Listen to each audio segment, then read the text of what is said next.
Здравствуйте, друзья! Это канал «Популярная политика». Я Майкл Наки. Это передача «Честное слово», где мы зовем самых интересных и разнообразных гостей, чтобы они своим честным словом поделились с вами. А вы можете поделиться этой трансляцией, поставить лайки, писать в чате ваши вопросы и комментарии по ходу эфира, а также писать комментарии после этой трансляции под этим эфиром. Это все очень важно для того, чтобы эфир распространялся. Не так много осталось возможностей для того, чтобы как-то делиться информацией, но вот YouTube пока не заблокирован, чем мы с вами и пользуемся. Сегодня у нас в гостях Мария Певчих, глава отдела расследований Фонда борьбы с коррупцией. Мария, привет. Привет, Майкл. Да, уважаемые друзья, еще раз повторю, пишите ваши вопросы, пишите ваши комментарии.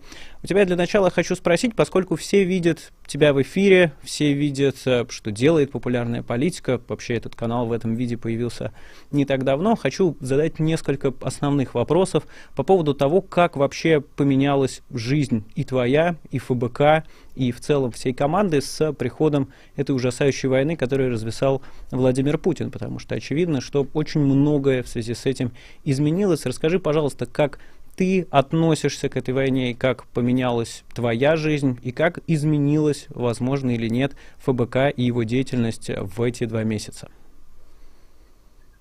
Как я отношусь к этой войне, я думаю, достаточно очевидно, потому что я пишу и потому что я говорю в эфире, эта война — это страшная, огромная катастрофа, которая произошла помимо нашей воли, помимо воли, хотелось бы верить, большинства россиян, и это абсолютно трагическое событие огромного масштаба, который мы сейчас еще не можем осознать.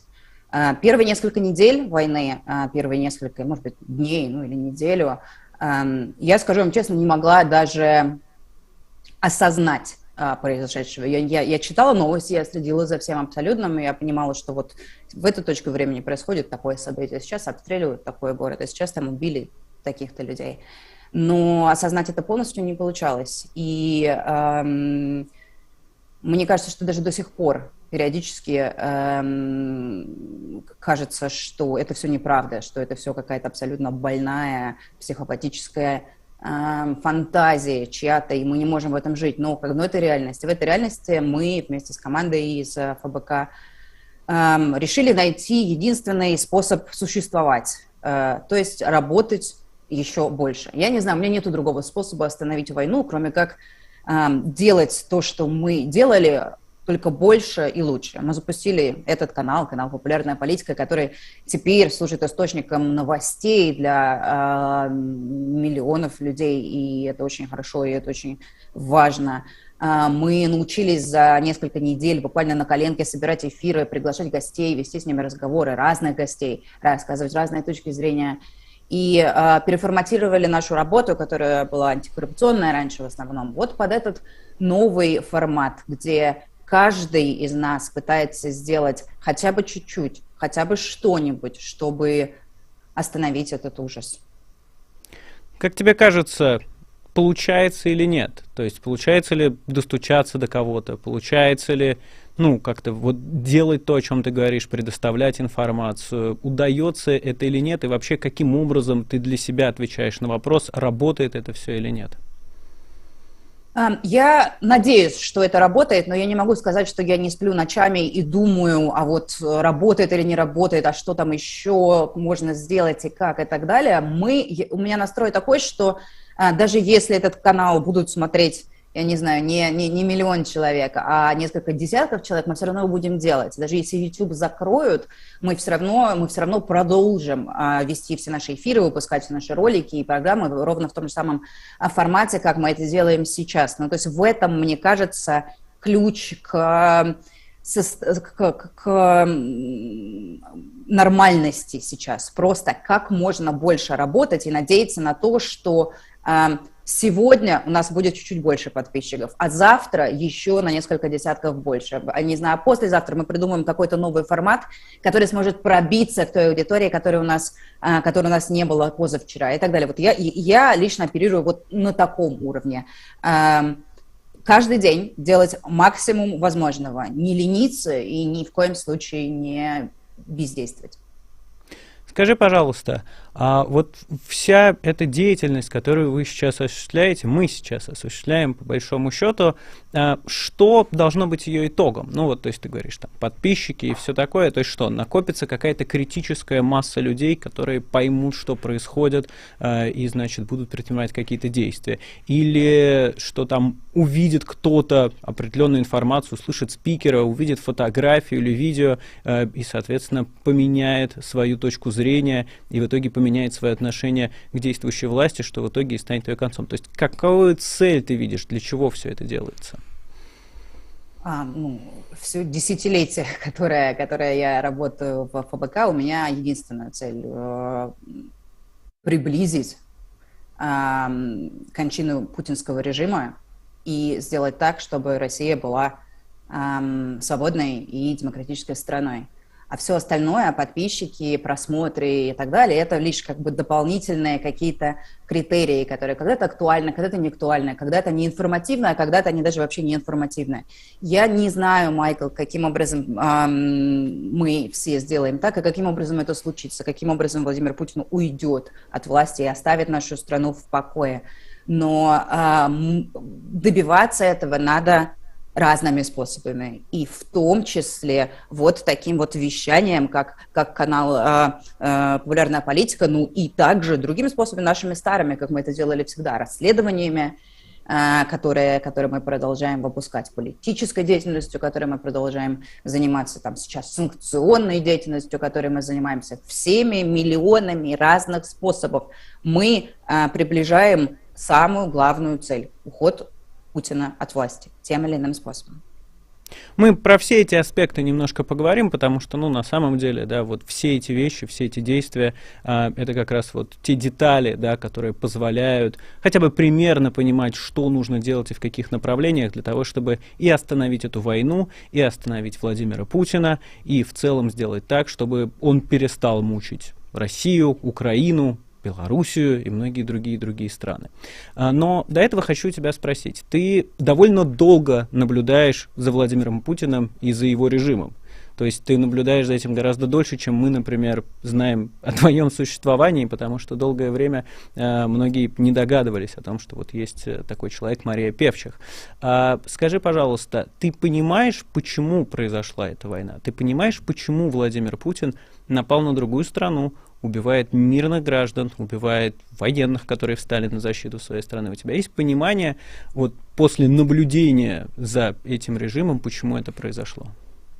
Да, я склоняюсь к тому, что это не очень научно, но я склоняюсь к тому, что это произошло, потому что он кровавый, сумасшедший дед, который обладает ресурсами, несопоставимыми с его психическим состоянием, с его пониманием картины мира. Я думаю, что это человек, который находится в глубокой изоляции, что в купе с общей неадекватностью создает вот эту вот абсолютно страшную комбинацию, когда он может, основываясь на неправдивой информации, на информации, которая предоставляется специально ему в папочках, чтобы сделать его счастливее, основываясь на этой неправильной, фальшивой информации, у него есть достаточно ресурсов, чтобы уничтожить соседнюю страну.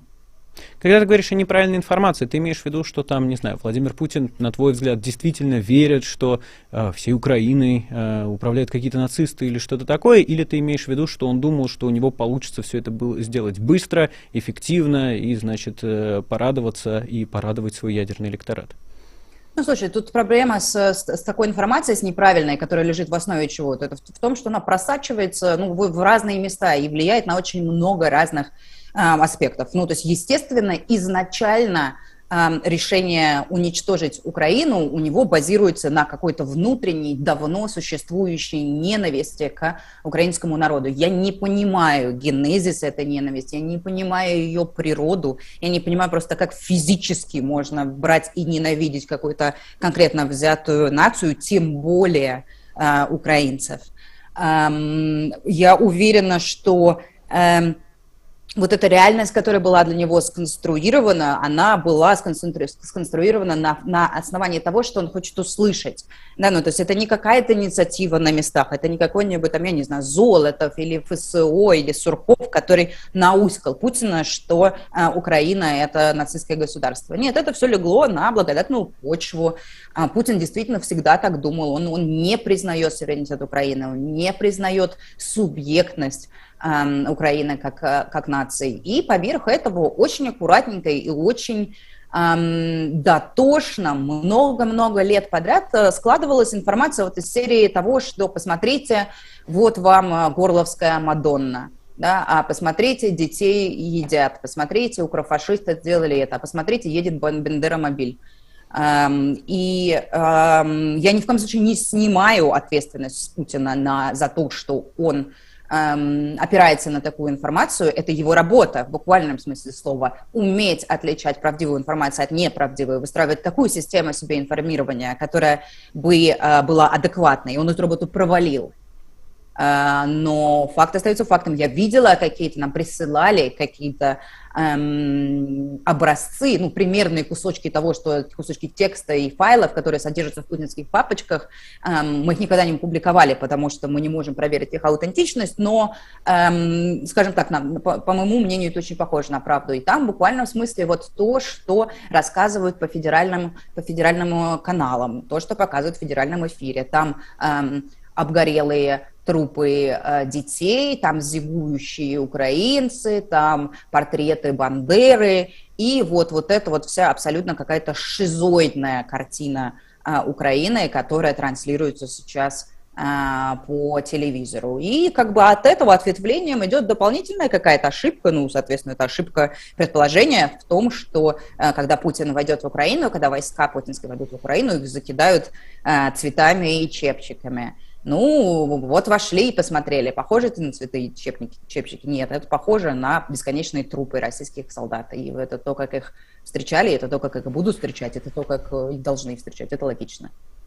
Скажи, пожалуйста, как тебе кажется, насколько это идеи лично Путина и насколько это идеи в целом российского общества? Потому что дискуссия, которая есть и на Западе, и в Украине, и в России, в тех ее частях, где можно говорить, они, как правило, сейчас за пределами России, как это ни странно, обсуждается, насколько Путин отражает чаяние россиян, или он воплощает свою странную, кровавую, ужасную диктаторскую волю, а россияне просто являются его заложниками. Я относительно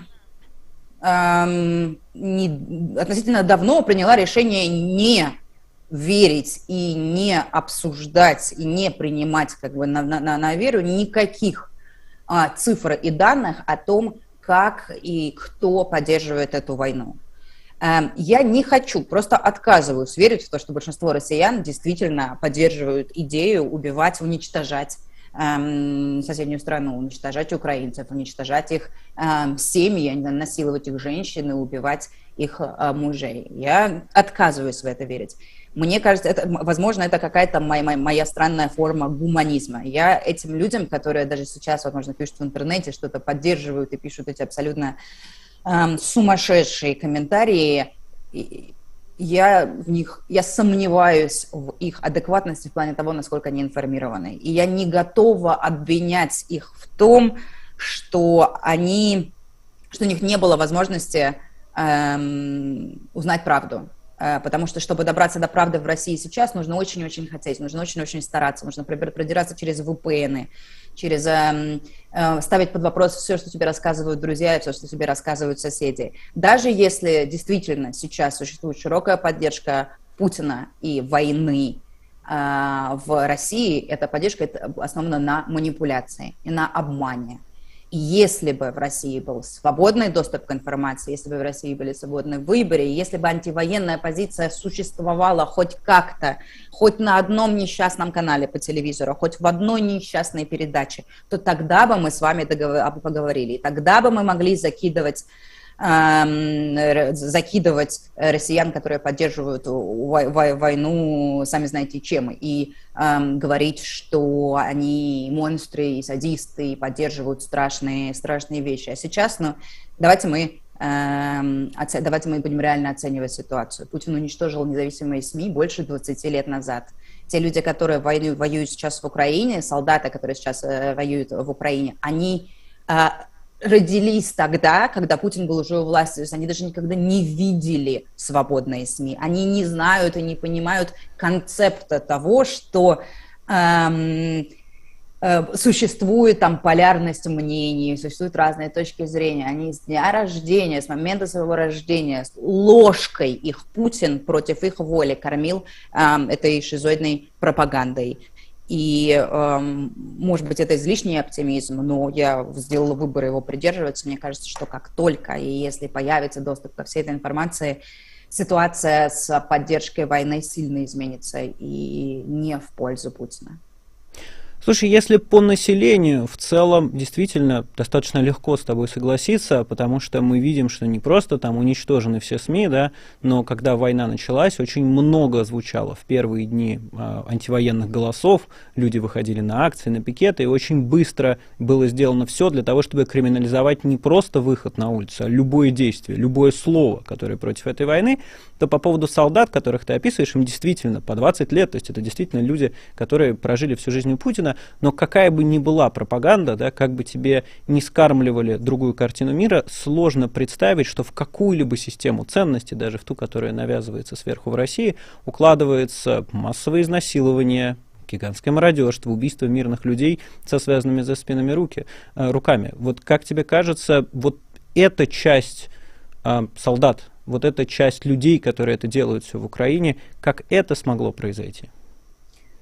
Слушай, ну ты говоришь, это сложно представить. Это не сложно представить. Это случалось в этом веке в Германии. Это массовое зомбирование населения, когда просто на какой-то там отрезок временной, там 10 лет или сколько-то, ну то есть нормальные, обычные люди помешались и превратились в каких-то абсолютных зверей и животных, убивающих людей, насилующих женщин и сжигающих людей в газовых камерах. Мы это видели, это несложно представить. Это было относительно недавно. Живы люди, которые это видели своими глазами, но потом это все закончилось, и мы видели эти ошарашенные лица и читали эти книги про то, что мы не понимаем, как это вообще могло произойти, что это было и как такое было возможно. Те солдаты, которые сейчас занимаются мародерством в Украине, которые убивают мирных людей и насилуют женщин, то есть это катастрофа, и это поведение, которое несопоставимо вообще с человечностью, с тем, что, и с тем вообще, как любой человек, любой национальности, любого возраста и происхождения может себя вести. Это катастрофа, и это, конечно, преступники.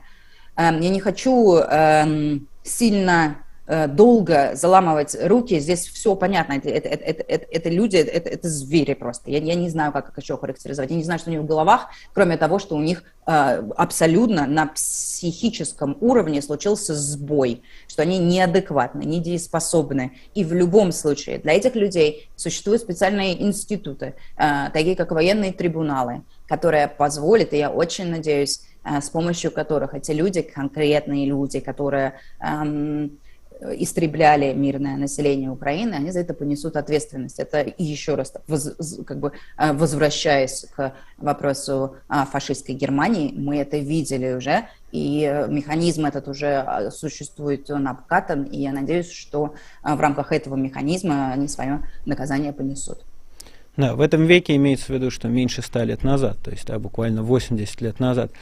Скажи, пожалуйста, но при этом есть люди, которые помогали Путину все это делать. И вы очень много об этих людях говорили, писали, расследовали и до этой войны, и продолжаете во время этой войны. Расскажи об этих людях. То есть вот вы очень много, то есть да, там, ты даже брала у них автографы, условно говоря. Я упоминаю последнее расследование про Гергиева, и вы довольно долго и давно их изучали. Что это за люди? Потому что, знаешь, представляется, что помогать человеку воплощать свою волю по уничтожению общества, по уничтожению целой страны, а затем и еще других стран, помогать диктатору Лукашенко, уничтожать Украину, то есть ощущение, что помогать помогать этому человеку должны, ну, какие-то, я не знаю, демоны, наверное, ну, то есть не обычные люди, не какие-нибудь милые профессора, не какие-нибудь скромные банкиры, не какие-нибудь артисты и музыканты, а вот прям какие-то создания из преисподней, которых мы еще не очень знаем. А как на самом деле выглядят эти люди, что это за люди и какова их мера ответственности, на твой взгляд, в том, что мы сейчас наблюдаем?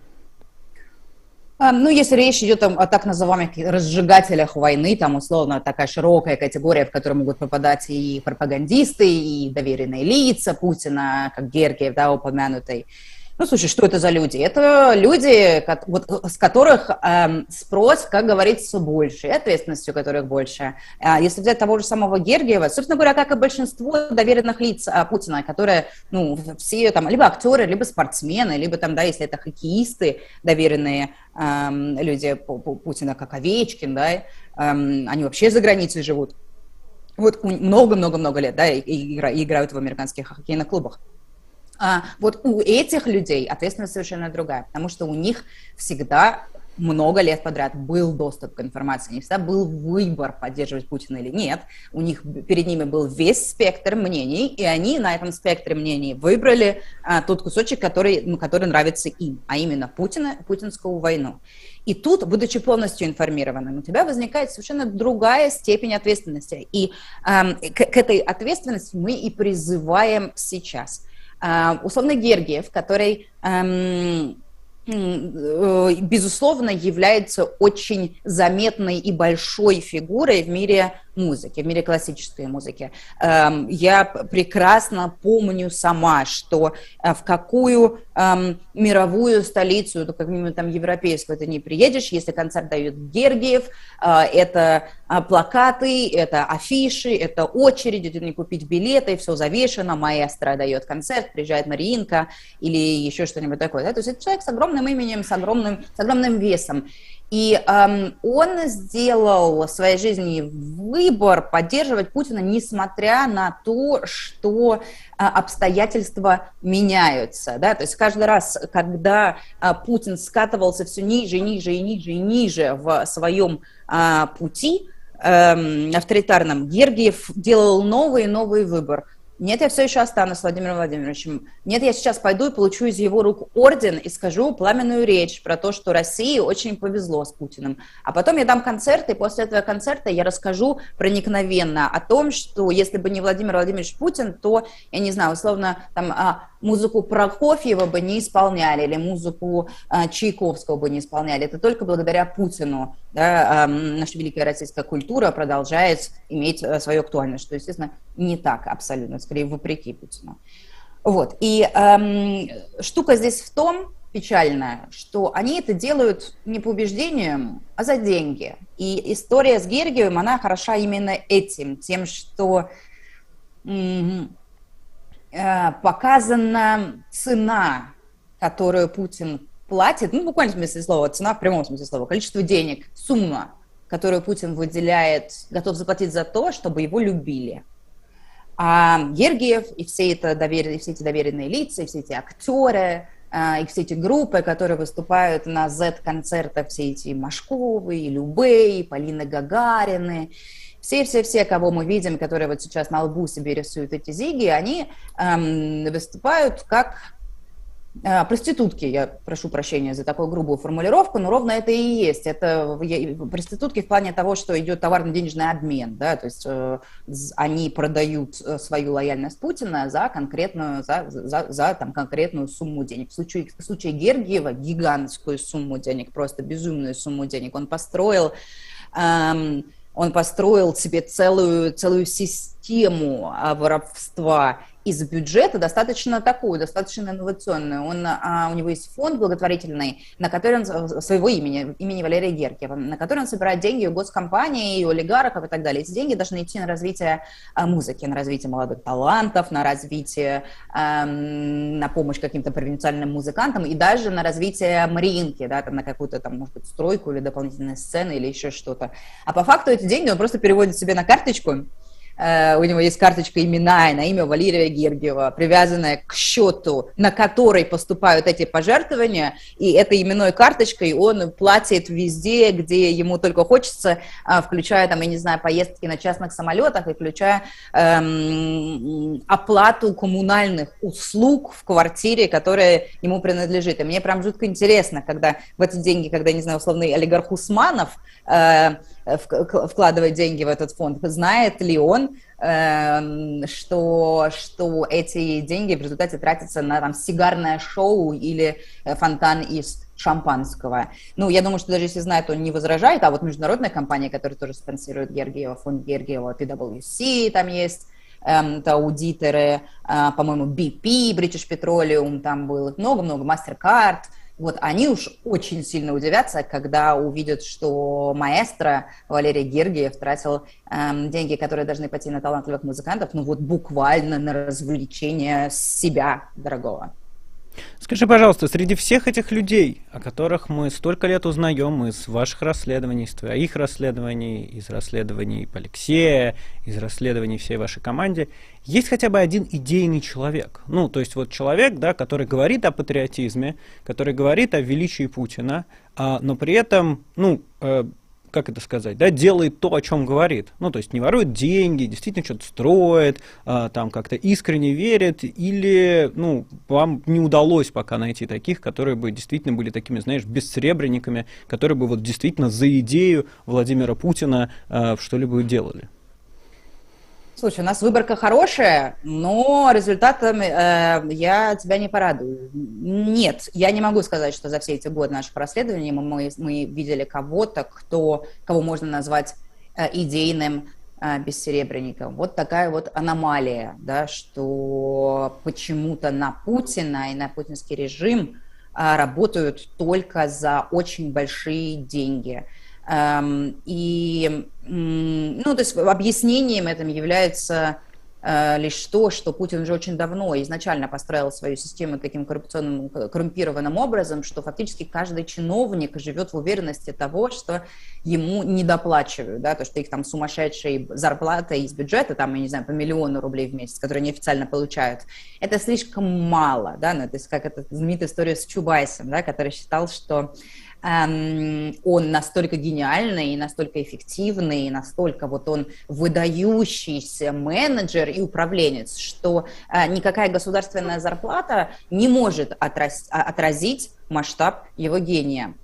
И поэтому как бы существует система такого, знаешь, как бы добрасывания в зарплатный кошелек денег из разных мест. И ровно таким способом путинские чиновники становятся супербогатыми, сверхбогатыми. Вот условно есть зарплата у Лаврова огромная, но параллельно с этим к этой зарплате подбрасывает деньжат Олег Дерипаска, да, который катает Лаврова на яхте, который дает свои самолеты в пользование семьи Лавровых, который предоставляет свои дома за границей в Италии, в Черногории для семьи Лаврова и отдыха. Таким образом, Сергей Лавров не тратит вообще никаких своих денег, а просто часть своих расходов переносит на олигарха. И тут уже, как бы, знаешь, сложно провести линию, сложно отделить, что идеология, а что, простите, проституция. Я склонна считать, что чисто идеологический блок у Путина может быть и есть, то есть есть люди, которые искренне разделяют с ними идеи об уничтожении укрофашистов, но это не значит, что эти люди бедны, как церковные мыши. Нет, они разделяют эту идеологию, но при этом их заваливают деньгами ровно для того, коррумпированными деньгами, ровно для того, чтобы они как можно дольше вот эту свою лояльность проявляли.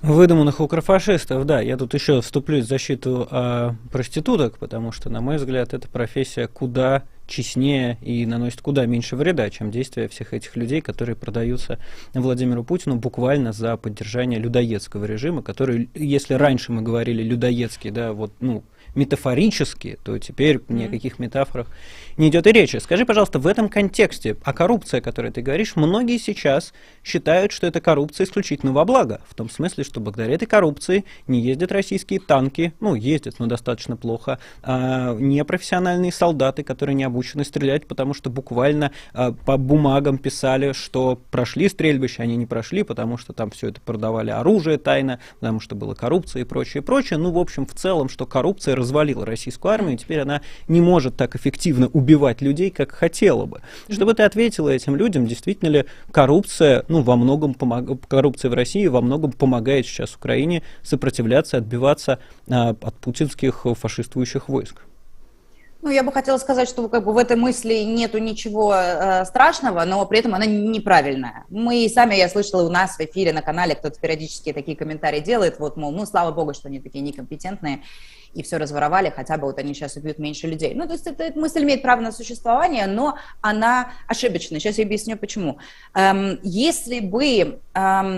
Ну, то есть даже сломанные, неработающие часы, да, 2 раза в день показывают правильное время. И тут тот же самый принцип. Ну, да, если от коррупции в каких-то нескольких моментах становится чуть-чуть менее эффективной российская армия в Украине, то это хорошо. Но как бы, мы стремимся к тому, и мы пропагандируем идею того, что если бы коррупция была истреблена еще тогда, то никакой бы армии в Украине не было, никакой бы российской армии в Украине не было, никакого вторжения бы не было, никакой войны бы не было, и никакого Донбасса, избитого Боинга, и всего этого бы просто не было. Ну, то есть сейчас, наверное, можно искать утешение в таких маленьких небольших моментах, что вот, ну да, они брецали оружием на параде 9 мая каждый год, рассказывали вот что-то там про «не смешите мои Искандеры» и так далее, что все это оказалось фуфлом. Ну, хорошо, да, но это как бы это очень маленькое утешение. Коррупция лежит настолько глубоко и в корне всех проблем с Россией, всего, что пошло с Россией не так, что лучше бы, конечно, ее просто не было вообще. Тогда бы не было войны тоже, потому что в свободном обществе, в обществе, где у людей, у граждан есть настоящий, не иллюзорный шанс там условно выгнать нахрен президента с его поста или там министра из его кабинета, или устроить... Я даже не про выборы, я про институты репутации, я про свободные СМИ, я про какие-то такие вещи, помимо, естественно, очевидных выборов. Вот если бы эти механизмы были, эти механизмы, которые уничтожил Путин, Россию можно было бы регулировать совершенно по-другому и не допустить всех тех страшных вещей, которые происходили, и речь идет и о войне, и, конечно, о страшных вещах внутри России, которые Путин чинит уже 20 с лишним лет, и я про убийство граждан России химическим оружием, про программу секретного новичка, и просто про политические репрессии, про убийство Немцова, и про посадки бесконечные и абсолютно задушенное гражданское общество.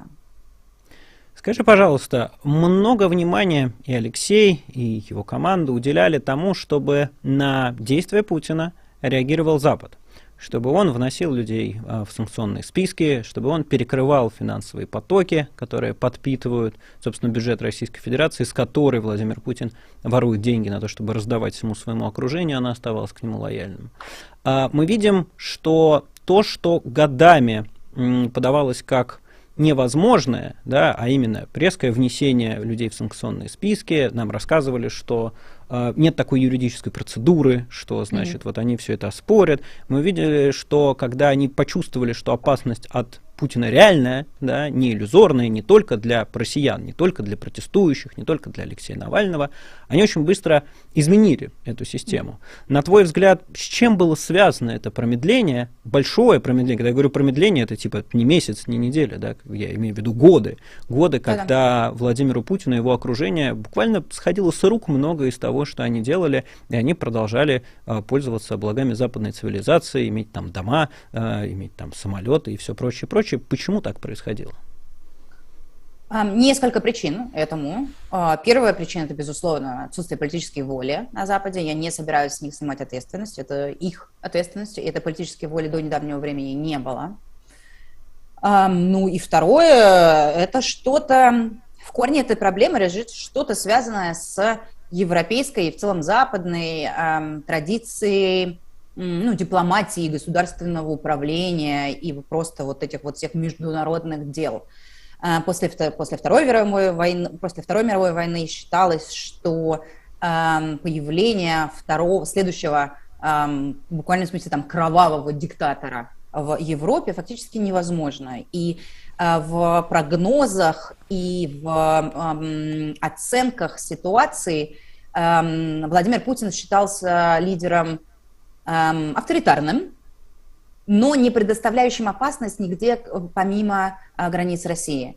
И это была катастрофическая ошибка, которая в том числе заключалась в том, что у России были, в то время как у России были хорошо шли дела экономические, когда, если вспомнить вот середину 2000-х, 2000, я не знаю, какой-нибудь 5-й год, даже 10-й, 15-й, до Крыма условно, считалось, что если все в порядке с экономикой, то на права человека и на свободу, в принципе, можно забить.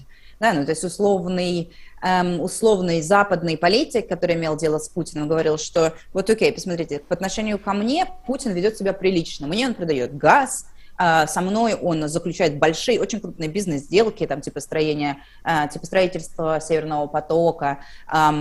Российские олигархи приезжают ко мне в страну там, и строят какие-то заводы, да? Но они же не только, олигархи российские, не только на Лазурном побережье дачи покупают, правильно? Нет, они же еще и как бы большие, крупные инвесторы в Европе были до недавнего времени, и в Америке в том числе. И западный истеблишмент считал, что если внешнее лицо сохраняется адекватным и нормальным, в том числе благодаря таким жуликам, да, как Гергиев, который отмывает путинскую репутацию, то на то, что происходит внутри России, мы все коллективно забьем и не будем обращать внимания. Да, это такая как бы сделка, обмен того, что на что-то мы закрываем глаза, а в ответ мы получаем улыбающегося нам на Запад Путина. И по такой ровной формуле все отношения с Путиным и строились на протяжении этих 20 лет. Я тебе напомню, в недавнем времени Россия была членом Большой Восьмерки, они все сидели за одним столом, жали друг другу руки и обнимались на фотографиях. При этом в России все происходило плюс-минус то же самое. Точно так же люди сидели, точно так же СМИ независимые не существовали, и точно так же давились все возможные свободы. Но западному миру было все равно. Им казалось, что вот, типа, это их внутренние дела, пусть они сами разбираются. Это было ключевой ошибкой, потому что то, что Путин научился делать внутри страны, это репрессии, это поведение, которое сходило с рук такое количество лет, оно очень быстро, прям как вот порох, распространилось теперь на весь мир. И неожиданно теперь перед Путиным испытывают страх не только жители России, да, которых Путин действительно может и убить, и посадить, и уничтожить, а теперь все, ну, как минимум в Европе. И вот мы на полном серьезе додружились с Путиным до того, что те же самые люди, которые жали ему руку, обсуждают, возможен ли ядерный удар или невозможен. И на полном серьезе это обсуждают. Там анализируют, справки какие-то готовят, вероятности рассчитывают. Те же самые люди, которые вот совсем недавно пили с Путиным чай и разговаривали о том, что отношения двух стран надо перезапустить. Скажи, пожалуйста, в этом, да, перегрузка, на которой было написано, скажи, пожалуйста, в этом контексте сейчас санкции нужны, в том числе персональные, в том числе вот эти санкционные списки или нет? От них есть какой-то эффект? Они абсолютно точно нужны, и я не устану повторять, что если происходит что-то ужасное, это просто надо остановить как можно скорее. И остановить это сегодня лучше, чем остановить это завтра. Остановить это завтра лучше, чем остановить это послезавтра. Логика очень элементарная. Никуда проблема не делась, никуда план наш не изменился с началом этой войны. Мы как хотели этого Путина мерзкого сковырнуть, мы так и хотим это сделать дальше. Просто сейчас важно не метаться, не бегать и не кричать ужас, ужас, ужас, а просто продолжать давить и делать так, чтобы путинский режим потерял возможность воспроизводить себя, чтобы у них пропала инициатива или желание, как это, возможно, случилось с многими олигархами, которые попали под санкции. И вот мы только что видели пост Тинькова, да, вчера, который рассуждал про непотизм и про то, что все в стране говно, и армия, и президент, и так далее. Вот. А каких-то людей мотивирует то, что они реально потеряют там огромное количество денег, там миллиарды долларов, и они выпадут из этого списка Forbes. Кого-то мотивирует то, что, я не знаю, любимую яхту Дильбарка, названную в честь мамы, он больше никогда не увидит. И, конечно, нужно продолжать это санкционное давление. Очень важно иметь в виду, что санкции не должны затрагивать обычных россиян, которые ничего плохого не сделали. Санкции должны быть таргетированы против тех, кто нужен путинскому режиму для того, чтобы существовать. И все эти доверенные лица, там сколько их, 300-400 штук, и все эти пропагандисты, все эти прочие там воспеватели войны, вот куда надо бить. И мы начали это на прошлой неделе с нашим расследованием про Гергиева. Я призываю всех, кто как можно больше писать на эту тему и как можно больше разговаривать на эту тему. Все, кто открыто поддерживает войну, артисты или бизнесмены, или пропагандисты, без разницы, должны быть немедленно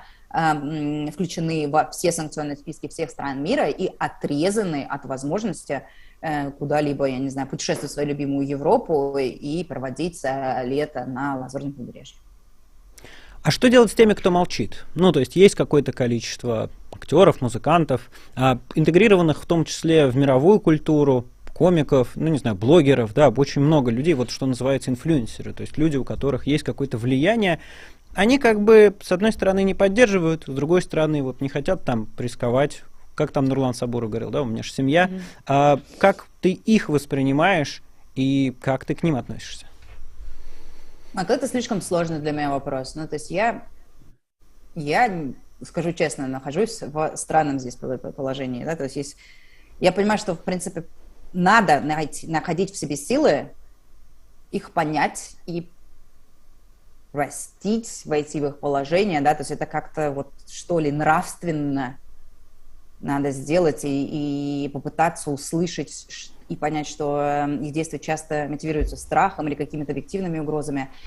Ну, то есть головой я это понимаю, а сделать не могу. Ну, то есть, но все равно я испытываю чувство отвращения к таким людям, как Нурлан Сабуров, таким людям, как комики, звезды всех каналов, которые молчат и ничего не пишут, ничего не говорят, и отводят глаза, когда их спрашивают. Я не могу справиться с собой, видимо, я недостаточно высокой морали человек, чтобы просто абстрагироваться от всего этого и их простить. Нет, мне хочется их называть по именам, мне хочется делать так, чтобы им было стыдно, и мне хочется, чтобы эти люди, окатить их из ведра с холодной водой, чтобы они очнулись и поняли, какую огромную, катастрофическую ошибку они совершают, сохраняя это молчание. Вот это единственное желание, которое вот я испытываю по отношению к молчащим сейчас звездам. На это они и их сторонники отвечают: легко вам, сидя там в Европах, еще где-то говорить, а люди остаются в России, у них там семьи, бизнесы, машины, квартиры, да. Вот, как бы, а вы вот так за глаза, значит, всячески их поносите. Что бы ты им сказала, ответила? Майкл, во-первых, мы за границей сидим, не добровольно. За границей наша организация сидит, потому что нас признали экстремистской организацией, и борьбу с коррупцией приравняли к терроризму. Будь на то наша воля, ты можешь спросить любого человека в ФБК, где бы они предпочли сейчас находиться, и ты от каждого из них, я тебе гарантирую, услышишь, что в России. Включай меня, я бы с удовольствием сейчас работала из Москвы, как это было раньше. Поэтому это важная оговорка, и одно дело, по-разному эти претензии звучат, если ты учитываешь контекст того, почему мы и люди такие, как мы, журналисты, допустим, независимые, сейчас находятся за границей. Никто из них не хотел находиться за границей, никто из них не хотел быть иностранным агентом. А дальше я могу тебя только обратно отослать к своей преамбуле в ответе на предыдущий вопрос. Наверное, нужно проявлять понимание, и нужно пытаться находить в себе силы примириться с теми людьми, с которыми ты, ну, которые просто оказались слишком слабыми, да, и не бросаться на них, и не разрывать их на части, и пытаться найти что-то общее, а может быть, просто попытаться их уговорить, вести себя по-другому. И очевидно, что вот в таком объединении, в таких разговорах и родится вот это гражданское, истинное и правильное поведение в такой ситуации. Возможно, нам удастся донести, что иногда чем-то имеет смысл пожертвовать ради большей цели, ради спасения жизни, ради того, чтобы Россия была другой, или ради того, чтобы просто прекратилась война. Да, это тоже очень понятно. Но это очень сложная работа, Майкл. Я не знаю, как объяснять матерям, у которых погибли дети на войне. Они все равно боятся об этом разговаривать, они все равно боятся что-то сказать или дать интервью, или просят изменить их имя, чтобы, не дай бог, никто не узнал, что вот речь идет об этой там женщине из такой-то там российской глубинки, у которой погиб сын. И я не понимаю, как до нее донести, что да что же ты, дорогая, делаешь? У тебя жизнь человека, она первична, она стоит очень дорого. Жизнь твоего сына, она стоит всего абсолютно. И ты должна бороться и требовать справедливости, и делать так, чтобы другие не оказались в таком страшном положении. Если бы, Майкл, я умела вести настолько убедительную и разъяснительную работу, я бы ее провела с каждым, кто этого хочет. Но вот пока вот в рамках нашего канала и пробуем. Не только с матерями, но с отцами, с женами, с детьми тех, кто погиб. Правильно, и, да. Безусловно, вот те люди, которые говорят, что, значит, вот у них там семьи и все остальное, да, это же даже не те, кому названивает Минобороны буквально, да, этим матерям, женам и угрожает, да, это просто люди, которые, ну, я хочу оставаться в зоне своего комфорта. Да. Да. А это была Мария Певчих. Спасибо тебе большое. Это было ее честное слово. Спасибо и вам, дорогие зрители, дорогие слушатели канала «Популярная политика». У нас будет много самых разных, самых интересных гостей, которых мы специально зовем сюда. Видите, из самых разных точек мира и организаций, даже из ФБК. И мы просим лишь вас о том, чтобы вы помогали эту информацию распространять. Мы считаем это очень важным. Мы считаем это информационным фронтом, на котором сейчас идет война, и каждый ваш там, лайк, репост, как бы смешно это ни звучало, он помогает сделать там хоть что-то для того, чтобы приблизить возможное окончание этой войны. Поэтому поддерживайте канал «Популярная политика». Ну а сегодня в 19 часов приходите на наш вечерний стрим. Там будет новый ведущий нашего канала. Вы его хорошо знаете, но еще здесь его не видели. Поэтому обязательно приходите в 19 часов по Москве на наш ежевечерний стрим. Ну а с вами был Майкл Найки. До скорых встреч. Всего доброго. Пока.